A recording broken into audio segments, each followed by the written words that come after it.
বাংলাদেশের অত্যন্ত জনপ্রিয় পরিচালক মুস্তাফিজুর রহমান বাবু। তিনি প্রায় 25টির মতো সিনেমাতে পরিচালনা করেছেন এবং পাশাপাশি একটি সিনেমা প্রযোজনাও করেছেন। তো বাবু ভাই, আপনার উল্লেখযোগ্য সেরা 10 ব্যবসা সফল সিনেমা কোনগুলো এবং সেই সিনেমাগুলোতে কে কত টাকা পারিশ্রমিক নিয়েছিল এবং সিনেমাগুলো বক্স অফিসে কেমন ব্যবসা করেছিল? আমার পরিচালিত 10টা ছবির মধ্যে যেহেতু প্রশ্ন করা হয়েছে, তো সেই হিসাবে আমি 10 নম্বর ছবি থেকে বলি, আস্তে আস্তে 1 নম্বর পর্যন্ত বলবো। তো সুপ্রিয় দর্শক, আপনাদের সবাইকে আমার আন্তরিক শুভেচ্ছা, সালাম এবং ভালোবাসা। আশা করি আপনারা ভালো আছেন, আমিও ভালো আছি। আমি চলচ্চিত্র পরিচালক মোস্তাফিজুর রহমান বাবু। আমার 10 নম্বর ব্যবসা সফল ছবি মন। এই ছবিটি অমি বনি কথাচিত্রের ছবি। ডিপজল সাহেব উনি ছবিটি প্রযোজনা করেছিলেন।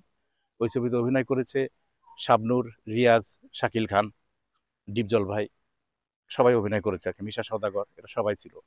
তো ছবিটি অত্যন্ত ভালো গল্পের ছবি। এই ছবিটি আমি নির্মাণ করেছি প্রায় 75 থেকে 80 লাখ টাকা খরচ হয়েছিল এবং এই ছবিটি ব্যবসা করেছে প্রায় 2 থেকে 2.5 কোটি টাকা।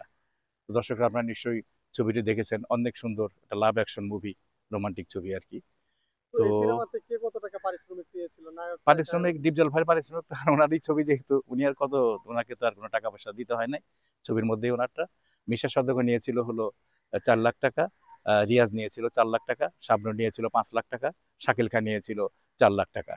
তো এইবার মিশা সওদাগর, যাই হোক, এভাবেই সবাই পারিশ্রমিক নিয়েছিল। তো ছবিটি অনেক ভালো ব্যবসা সফল ছবি হয়েছে আর কি। সুপ্রিয় দর্শক, আমার 9 নম্বর ব্যবসা সফল ছবি বাংলার ডন। এই ছবিটি আমি করেছিলাম প্রায় 65 থেকে 70 লক্ষ টাকা খরচ হয়েছিল। এটা প্রযোজক ছিল উত্তরার আমাদের রফিক সাহেব। তো ছবিটি আলেকজান্ডার সাহারা, মিশা সওদাগর, আহ, সাদেক বাচ্চু সহ অনেক বড় বড় তারকা শিল্পী ছিল। বক্স অফিস হিট ছিল। তো এই ছবিতে মিশা সওদাগর নিয়েছিল 4 লাখ টাকা, তারপর আলেকজান্ডার নিয়েছিল 3 লাখ টাকা, তারপর সাহারা নিয়েছিল 3 লাখ টাকা। তো এইভাবে সবাই পারিশ্রমিকগুলি নিয়েছিল। তো ছবিটা ওই সময় অনেক ব্যবসা সফল হয়েছিল এবং ছবিটা চলেছিল। একদিন আমেরিকা থেকে আমার এক বন্ধু ফোন দিল রাত 2টার সময়। আমাকে ফোন দিয়ে জিজ্ঞেস করে, বাবু ভাই কি করছেন? আমি বললাম, ভাই রাত 2টার সময় মানুষ কি করে? আমি তো ঘুমাচ্ছি ভাই। কয়ে যে, না আমাদের এখানে তো দুপুরবেলা, সেই জন্য আর কি। আমি বললাম, ও আচ্ছা আচ্ছা, আপনাদের দুপুরে তো আমাদের এখানে রাত। তো যাই হোক, তো আমি বললাম যে, ভাই আপনি কি করেন? কয়ে যে, আপনার ছবি দেখতেছেন। কিন্তু আমার ছবি আমেরিকায়? কয়, হ্যাঁ। আমি বলি, কি ছবি? কয় যে, আমাদের এখানে হলে চলতেছে বাংলার ডন। বাংলার ডন ছবি?